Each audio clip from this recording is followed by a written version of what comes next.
बिस्मिल्लाहिर्रहमानिर्रहीम। अस्सलाम वालेकुम। उज़ैर अलैहिस्सलाम की नींद का किस्सा। नाज़रीन गिरामी, इब्ने असाकिर ने हज़रत इब्ने अब्बास रज़ी अल्लाह तआला अन्हु की एक रिवायत नकल की है कि आपने हज़रत अब्दुल्ला इब्ने सलाम रज़ी अल्लाह तआला अन्हु से पूछा कि यहूदियों ने उज़ैर अलैहिस्सलाम को अल्लाह का बेटा क्यों करार दिया। हज़रत अब्दुल्ला बिन सलाम रज़ी अल्लाह तआला अन्हु ने आपका तौरात ज़ुबानी लिखने का वाक़या बयान किया और फरमाया, बनी इसराइल कहते थे हज़रत उज़ैर अलैहिस्सलाम तो हमारे पास बगैर लिखे किताब तौरात न ला सके। उज़ैर अलैहिस्सलाम बगैर तहरीर के तौरात ले आए, इसलिए बाज़ लोगों ने उन्हें अल्लाह का बेटा कह दिया। इसीलिए बाज़ उलमा ने फरमाया कि तौरात का तवातुर उज़ैर अलैहिस्सलाम के ज़माने में मुनक़ता हो गया था, जिसे आपने बहाल किया। नाज़रीन गिरामी, हाफिज़ इब्ने कसीर इसहाक बिन बशर के हवाले से तहरीर फरमाते हैं कि हज़रत उज़ैर अलैहिस्सलाम बड़े दाना नेक इंसान थे। वो एक दिन अपनी ज़मीन की तरफ निकले, वापसी में एक वीरान इमारत में ठहर गए। क्योंकि गर्मी सख्त थी, आप अलैहिस्सलाम अपने गधे से उतरकर इमारत में दाखिल हुए। आप अलैहिस्सलाम के साथ खाने के 2 टोकरे थे, एक टोकरे में इंजीर और दूसरे में अंगूर थे। आप अलैहिस्सलाम ने अपने साथ मौजूद प्याला निकाला और इसमें अंगूर निचोड़े, फिर खुश्क रोटी निकाली और इसे मशरूब में डाल दिया ताकि कुछ नरम और मीठी हो जाए तो खा लें। फिर हज़रत उज़ैर अलैहिस्सलाम थोड़ी देर के लिए लेट गए।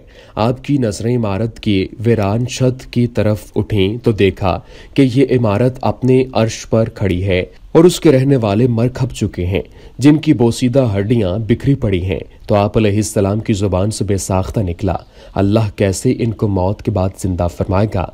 आप अलैहिस्सलाम को ये शक नहीं था कि अल्लाह उनको जिंदा न फरमाएगा, बल्कि उसके तरीक और कैफियत पर ताजुब करते हुए फरमाया था। फिर अल्लाह अज़्ज़ा वजल ने हज़रत जिब्रील अलैहिस्सलाम को उनके पास भेजा, जिन्होंने हज़रत उज़ैर अलैहिस्सलाम की रूह कब्ज़ कर ली और फिर 100 साल तक अल्लाह ने उनको यूं ही मौत की नींद सुलाए रखा।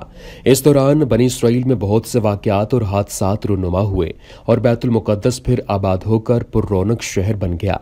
फिर अल्लाह ताला ने आप में रूह फूंक दी और आप जिंदा होकर बैठ गए। तो फरिश्ते ने पूछा, आप यहाँ कितनी मुद्दत रहे? इस पर आपने जवाब दिया, 1 दिन या दिन का कुछ हिस्सा। दरअसल हज़रत उज़ैर अलैहिस्सलाम दिन के शुरू में आराम फरमा हुए थे और उस वक्त गुरूब आफ्ताब का वक्त था, इसलिए आपने ऐसा कहा। फरिश्ते ने कहा, नहीं, बल्कि आप 100 बरस तक इसी हालत में रहे हैं। आप अपना खाना पानी देखिए, अपने खाने पानी को देखिए, जो बदला तक नहीं।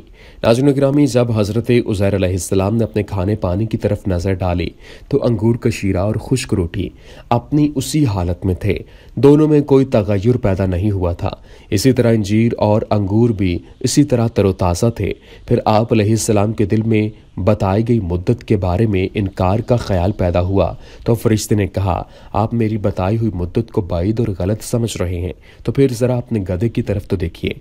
जब हज़रत उज़ैर अलैहिस्सलाम ने गधे की तरफ देखा तो हैरान रह गए, क्योंकि उसकी हड्डियां गल सड़कर बोसीदा हो चुकी थीं। फरिश्ते ने हड्डियों को हुक्म दिया तो हड्डियां हर तरफ से इकट्ठी होकर एक जगह जमा हो गईं और फिर जुड़कर ढांचा बन गईं।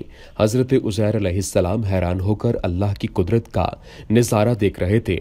फिर इस ढांचे पर रगें चढ़ीं, पट्ठे बने, गोश्त चढ़ा, फिर उन पर खाल और बाल आ गए।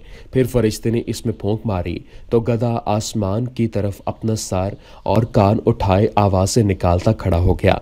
हज़रत उज़ैर अलैहिस्सलाम ने कुदरत इलाही की ये निशानियां जब देखीं और शहर को पहले से ज़्यादा बारौनक पाया तो बोल उठे कि मैं यकीन करता हूँ कि अल्लाह हर चीज़ पर कादिर है।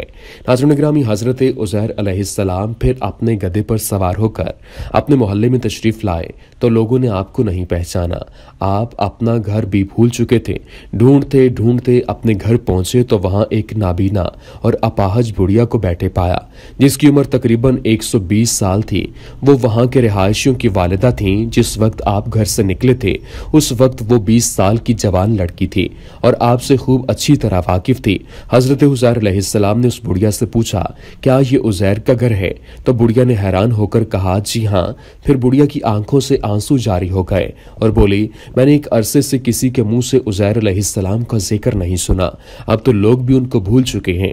इस पर हजरत उज़ैर अलैहिस्सलाम ने फरमाया, मैं ही उज़ैर हूँ। अल्लाह ने मुझे 100 साल तक मौत की नींद सुला दिया था और मुझे अब उठाया है। इस पर बुढ़िया ने कहा, सुभान अल्लाह, बेशक उज़ैर को हमसे बिछड़े 100 साल हो चुके हैं और किसी से उनके मुतालिक हमने कुछ भी नहीं सुना। फिर बुढ़िया उनको लेकर बनी इस्राइल के मोहल्ले में उनके अजीजों के घर पहुंची।